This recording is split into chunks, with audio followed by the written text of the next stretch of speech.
In today's video, we're going to talk about everything related to Helltides. The Helltide Rises is a world event that spawns and lasts for an hour. Once the hour is over, the event will end, and then you'll have to wait another hour or so until another Helltide will spawn somewhere randomly on the map. It's typically 2 subzones within like a big area. So right now within Fractured Peaks, it's these 2 areas. We're going to talk about how to unlock the Helltides, also what you can do within the Helltides, as well as a bonus tip at the end, so stick around. And if you enjoy videos like this one, make sure to subscribe for more Diablo 4 videos. So starting off, how do we unlock the Helltide? Well, first off, you have to beat the entire story campaign, so all 6 acts. Once you beat all 6 acts, you have to come to the main city of Kovashad and come to this world tier statue and make sure you're on veteran world tier 2 if you're not already. Once you're here, you'll see this dungeon, Cathedral of Light. It's a capstone dungeon level 50. If you complete this dungeon on world tier 2, it will unlock world tier 3. If you have a good loadout, you should be able to do this anywhere in the level 40s, 40 plus. If not,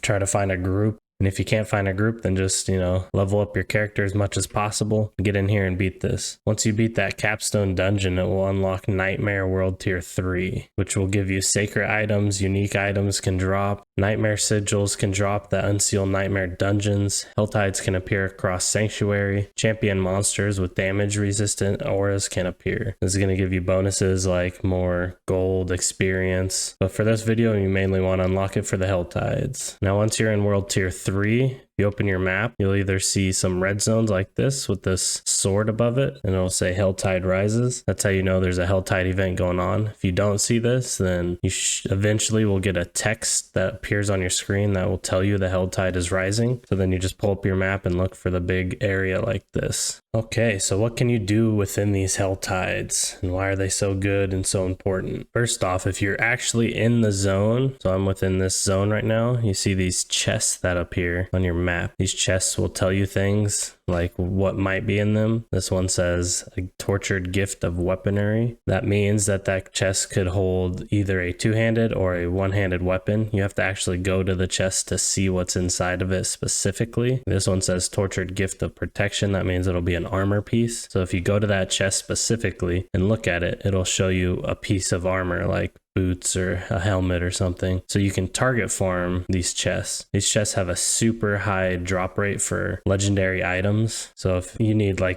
your helmet is pretty weak and you need a helmet, and you go out and find a helmet chest and you get enough cinders, you will open up this chest and it will drop a helmet for you and probably a legendary. Now what are these cinders? If you look in the top right corner of my screen, it shows the duration of the Helltide, but also a new symbol. That symbol is how many cinders you have, and you get cinders by defeating enemies or completing events within the Helltide. Enemies have a random chance at dropping cinders, so if you just go around killing random enemies, you can collect cinders that way, or you can look for events on the map, and events will have you killing enemies, and at the end of the event it'll drop some cinders. If you harvest materials out in the world, those have a chance at dropping cinders, so you always want to hit those if you see any. The entire concept of the Helltide is a risk versus reward type of structure. So you go out and you collect these cinders, which the cinders will open the chests, but if you die, you will lose half of the cinders that you have. You can go into a town within the Helltide and be fine, but if you leave the outside of the Helltide, you will also lose cinders. So you want to make sure you stay within the Helltide while you're participating. There'll be chests that'll say 1-handed weapon or 2-handed weapons.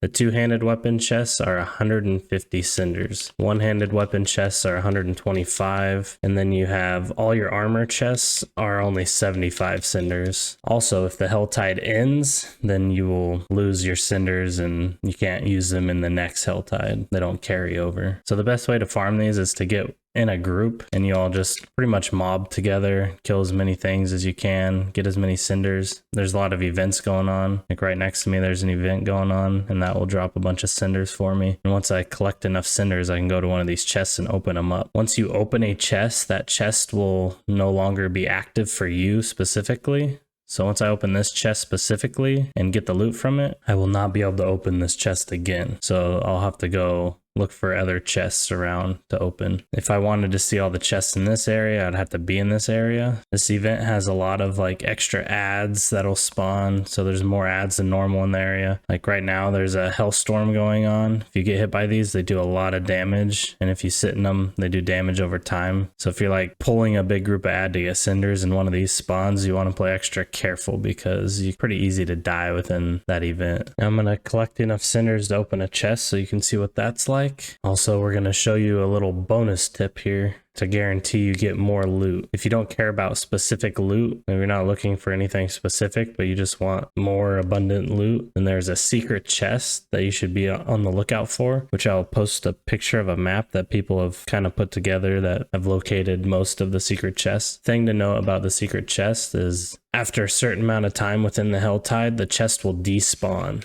And once the chest despawns, it will respawn somewhere else. So you have to go look for it again. So if you go out and you find the chest right away and you don't have enough cinders, it could despawn when you come back with the cinders to buy it. So just keep that in mind when you're doing this. But I typically always look for this chest and try to open it before I do anything else because the loot in it, because you get way more loot out of this chest. This chest also doesn't appear on your map how these other ones do from far away. This chest is one of those things that will show up on your mini map whenever you're close enough to it. Secret chest also cost 175 cinders, so it's a very big risk versus reward because you're going to be looking for it while holding a lot of cinders.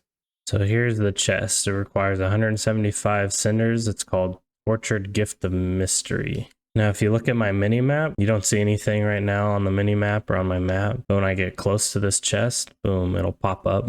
A pretty short radius, and just to make sure it's that chest, it'll say Tortured Gift of Mysteries, and it'll be required 175 cinders. Also, there's a roaming boss called the HellTide Assassin. I wouldn't recommend fighting it. It's level 72 and it's pretty tanky and it doesn't really drop much. So if you run into it, I would just leave it alone. Okay, now that we've collected 175 cinders, we're gonna go open that mystery chest. As you can see, I got random items, Sacred Crossbow, Legendary. This is actually the first time I've ever gotten just one Legendary. Typically you get anywhere from like 3 to 5 Legendaries. So this was a pretty unlucky chest opening. Hopefully you don't get this unlucky, but yeah, typically you get like four legendaries out of this and some sacred legendaries. So yeah, that's the HellTide event in a nutshell, and I hope you enjoyed the video. Now get outside and touch some grass.